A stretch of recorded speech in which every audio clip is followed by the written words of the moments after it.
ഇത്രയും കാലം വലിയൊരു ചതിയുടെ യഥാർത്ഥ സത്യം മനസ്സിലാക്കാതെയാണ് നിങ്ങൾ ജീവിച്ചത്. സ്വന്തം മകൻ തിരിച്ചു വരുന്നതും കാത്തിരിക്കുന്ന ഒരു അമ്മയോട് ആ മകൻ ഇനി ഈ അമ്മയെ തേടി ഒരിക്കലും തിരിച്ചു വരില്ല എന്നുള്ള സത്യം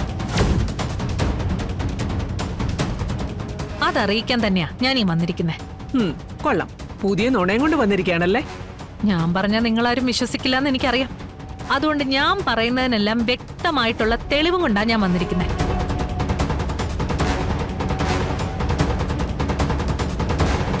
രാഹുൽ,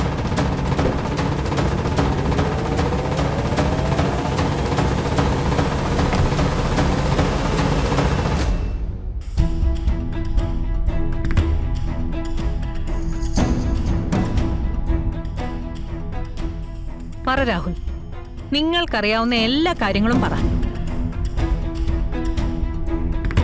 ഇത് വിഷ്ണു എന്ന അമ്മയുടെ മകൻ മരിച്ചതിന്റെ ഡെത്ത് സർട്ടിഫിക്കറ്റ് ആണ്. എന്താ ഈ പറയുന്നത്? എന്റെ മകൻ വിഷ്ണു മരിച്ചെന്നോ? അതെ, പറഞ്ഞു കൊടുക്ക് രാഹുൽ. ഇത് വിഷ്ണുവിന്റെ ഡെത്ത് സർട്ടിഫിക്കറ്റ് ഹാജരാക്കി ശാലിനി മാഡം ഇൻഷുറൻസ് കമ്പനിയിൽ നിന്ന് 30 ലക്ഷം രൂപ കൈപ്പറ്റിയതിന്റെ ഡോക്യുമെന്റാ.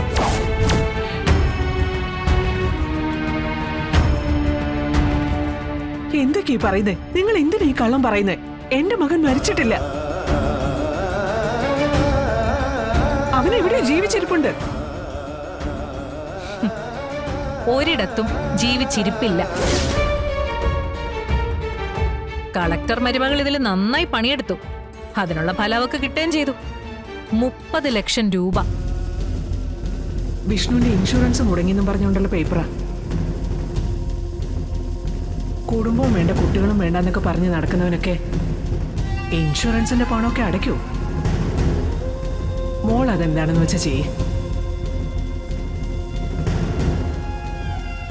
ഇല്ല, ഇത് ഞാൻ വിശ്വസിക്കില്ല. അവൾ അങ്ങനെയൊന്നും ചെയ്യില്ല. കള്ളങ്ങൾ കൊണ്ട് കൊട്ടാരം പണിയുന്നവളെന്ന് എന്നെയാണല്ലോ വിശേഷിപ്പിച്ചിരുന്നത്. പക്ഷെ നിങ്ങളുടെ മരുമകൾ ചെയ്തത് എന്താ? മകനെ കൊന്ന് അവന്റെ മരണം വിറ്റ് കാശാക്കി. ഇതൊന്നും അറിയാതെ മകനെ കാത്തിരിക്കുന്ന സത്യാമ്മയോട് അവൾ എന്താ പറഞ്ഞത്?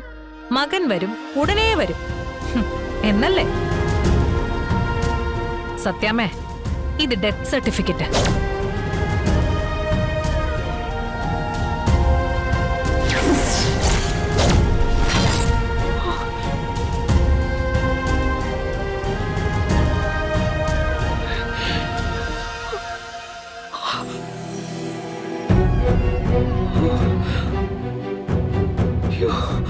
ഇത് ശാലിനി വിഷ്ണുവിന്റെ ഇൻഷുറൻസ് തുക തട്ടി 30 ലക്ഷം രൂപ കൈക്കലാക്കിയതിന്റെ തെളിവ്.